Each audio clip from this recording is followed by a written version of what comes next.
In this series, of course, we're going to do Bible verses. This one is going to be found in Genesis 34, the defiling of Dinah. There's a reason why I'm going to do this one. After I'm done, I'll explain it to you. And Dinah, the daughter of Leah, I'm not going to read every freaking bit of it, okay, so don't worry about that. Which she bare unto Jacob, went out to see the daughters of the land. And when Shechem, the son of Hamor,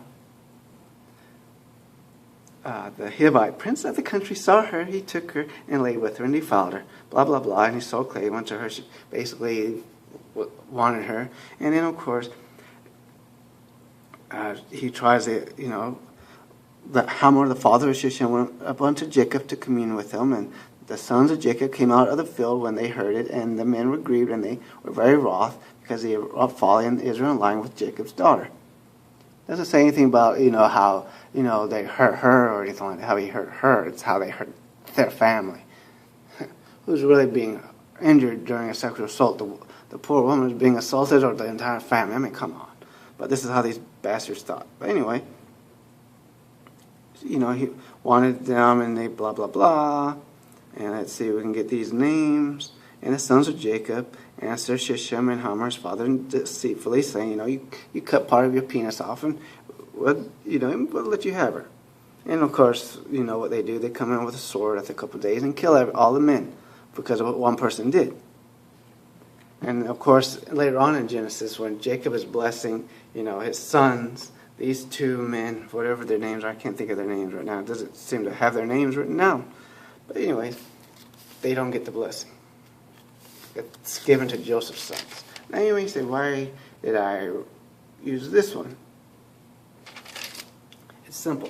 If you go to church, any Christian church, most Christian churches, especially the more conservative ones, they'll say, well, Dinah should not have been hanging around. Well, here's some of these verses that I'll use, okay? What's that?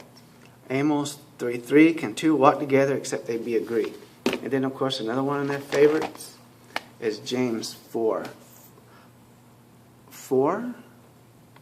The adulterers and adulteresses, know ye not that the friendship of the world is enmity with God? Whosoever therefore would be a friend of the world is enemy of God. They'll say, well, Dinah was a friend of the world. She was hanging out with people that were not part of her family, so she got raped. Basically, she deserved it. She did it to herself. That's what they'll tell you. They'll flat out pretty much tell you that same thing. You'll find it in pamphlets like this, too, from the Sword of the Lord. Some of them will tell you this, not all of them, but they'll say, well, she deserved it. Now, I'll admit, I'm not one of those people that will tell you that nobody deserves to be raped. I will not say that, because I don't agree with that. Now, hold on, before you get upset.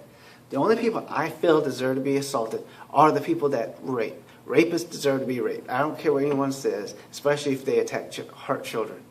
They're the only ones. But to say that this woman deserved it, or they don't exactly say that she deserved it, that she brought it on herself. To say that is just ridiculous and stupid, okay? It is just beyond mind-numbingly stupid to even think that.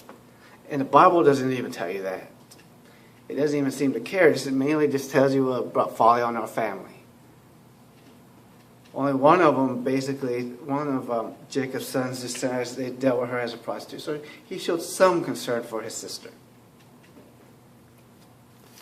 But all in all, let's face it, these were nasty people back then. See, and they said, should he deal with our sister as with a harlot? Simon and Levi. Well, okay, they are mentioned for the tribe of Levi and the tribe of Simon, but Simeon or whatever, but who cares? That's the main reason. I mean, it's not going to be much into some of this stuff. This is not would be a deep one here, because it's Dinah, There's never in this book will it denounce sexual assault. All they'll tell you, if a man lies with a woman, a virgin, that he has to pay her father 50 shekels of silver and she'll become his wife. It doesn't really say that she has to marry him, but you consider the fact that she would be shunned and be an outcast and no one's going to want to be with her. It pretty much is implied. Sad. I've never heard of a Christian being able to get around that. That one is the slavery issue. Thanks. Please like, subscribe.